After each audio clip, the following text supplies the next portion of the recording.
Mr. Whitmire, in cause number 25 DCCR 0057, you're charged with a second-degree felony offense of possession of a controlled substance from October 12th of 2024. And how do you plead to that charge? Are you pleading guilty freely and voluntarily?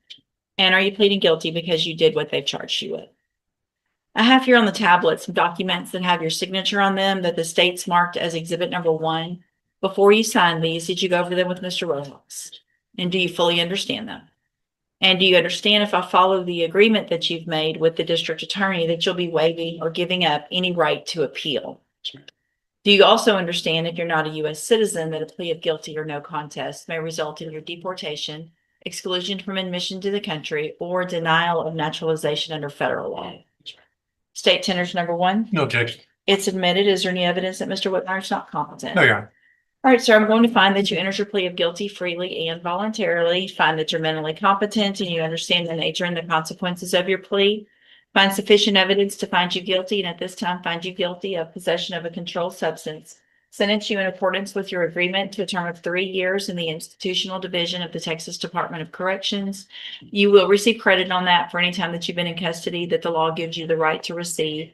I'm going to sign a dismissal as part of this plea agreement and cause number 25 DCCR 0056. I've handed you the trial court certification that shows this was an agreement that I followed, so you waived your right to appeal. I also handed you a written admonishment regarding your ineligibility to possess a firearm or ammunition. Just thinking about yesterday, and this is a possession case, so I'm not sure how it applies. But because of the judgment entered against you, you could be ineligible to possess a firearm or ammunition. Possession of a firearm or ammunition could lead to charges against you. If you have any questions about the laws that make you ineligible to possess a firearm or ammunition, or about how long that lasts, you can talk with Mr. Rojas and read that document carefully. All right, you can go back with the bailiff. Thank you. See, and so am I going to have to start? And this is cause number 25 DCCR 1019. Mr. Harmon's charged with aggravated assault with a deadly weapon. And 26 DCCR 0385 charged with assault of a public servant. And what is the announcement? Yes, he wants to trial. I've conveyed it. Is the offer, let's see. Judge, he had previously rejected 15. I re-urged that today. Okay. This is their first appearance with this newer charge Right. that was indicted in March. And my offer was for them to run concurrent. So 15 years in each to run concurrent. Yes, Your Honor. And so when we've gone over this before, Mr. Harmon, when it was just the one case, that if you're found guilty in either of these cases, the range of punishment would be that of a habitual offender, if that prior criminal history is correct, which means your minimum punishment would be 25 years in prison up to 99 years or life. And you understand that? Yes. And you understand the offer of that 15 years is now for both cases to run concurrently or at the same time. You understand? And you want to go forward on both of those cases to trial. Is that correct? Yes, I was wanting time though to hire an attorney. My people are gonna give me an attorney. So here's what I'm going to do, just because this has been going on for some time. Obviously, if you get an attorney hired, they can step in at any time. They need to do that as quickly as possible because I'm going to move your cases to the trial docket. Yes. Mr. LeBlanc will begin preparation for trial. And if they get someone hired, they'll substitute in. Otherwise, he will go ahead and be prepared when that trial day comes up. Okay. Okay. All right. And Judge, also that second case, I believe it could be, they try that and then you could turn around and try the next one as well. Yes, Judge, we'd be seeking to stack. So, Mr. Harmon, also, and I know you've gone over that with him as well, Mr. LeBlanc, that if you're found guilty in both of the cases, because those are different offense dates, that the cases could be stacked or run consecutively. If you're given a sentence in one and then they go to trial in the next, then the district attorney's office can ask me, and then it's up to me if those cases are stacked or run at the same time. Do you understand? Oh, so it would be stacked, not concurrent. Well, it would be up to me. So it depends on if we go to trial on both of those cases, I would hear all the evidence in both of the cases. And if I decide that whatever sentences you're given in each of those cases, if I think they need to be stacked, then that's up to me. It's not a jury question. It's a court question. Okay. The plea agreement, if you wanted to enter a plea, is negotiated that they would run at the same time if you wanted to take the plea deal. Oh, okay. But if it goes to trial, then it becomes up to me if you're found guilty in both. Does that make sense? Yes, ma'am. Okay. And you want to go to trial? Yes, ma'am. All right. We'll get it set for trial. Then you can go back with the bailiff. Morning, sir. You're Dan Church. Oh, yes, ma'am. And this is 26 DCCR 0612. Mr. Church is charged with deadly conduct, discharging a firearm.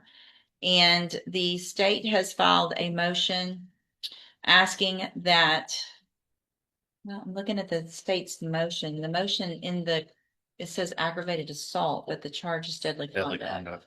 That just, I'm sorry, Judge, that's my error. I was Okay. trying to file it rather quickly after receiving the affidavit from the complainant. I'll fill the court in on that as to why I don't have a witness present. looks like the current bond is set at $20,000. The state has asked to raise that bond. Ms. Malfino? Excuse me, Judge, and I apologize about that error. Obviously, That's fine.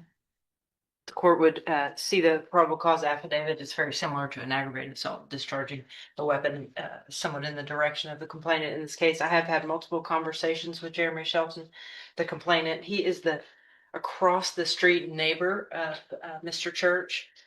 He is a very nice young man. He was very forthright, came in and presented me or had an affidavit authored by himself with one of my investigators in lieu of coming to docket today. He, as the court can probably surmise, is of the mind that he doesn't want to aggravate the situation.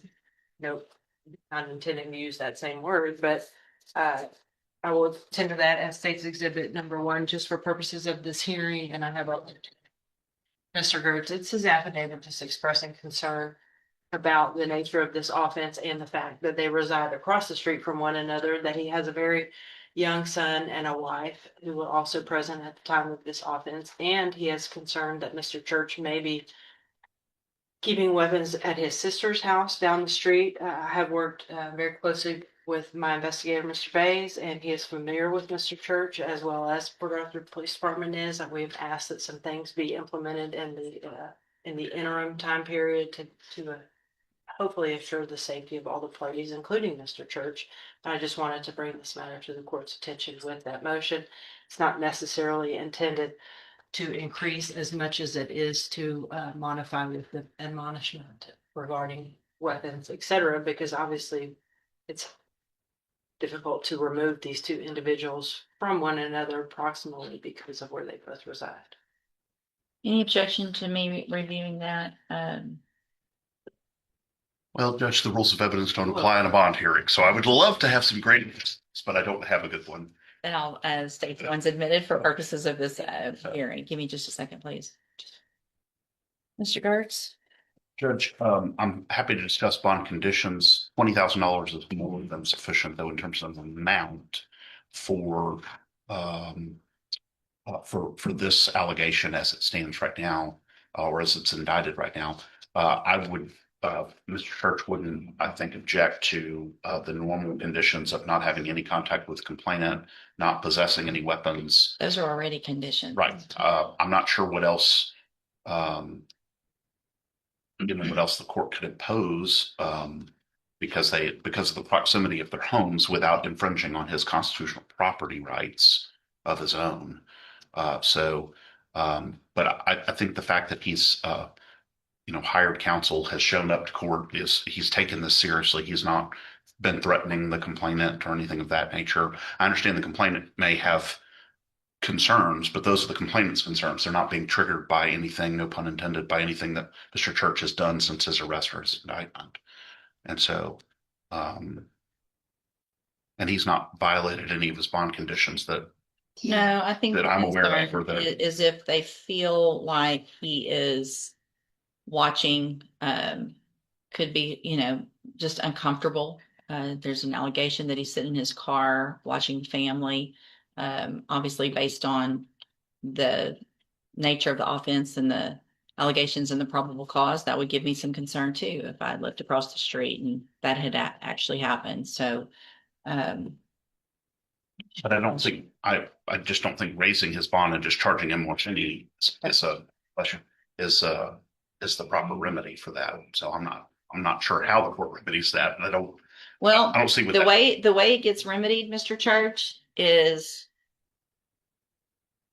if you're doing anything that's making the person uncomfortable, that's the complaining witness in this case, the only way for me to take care of that is to put you in jail. Then they don't have to, nobody has to worry. I don't want to do that, but I need you to understand that there's no way around if, you're not contacting them or talking to them. I get that.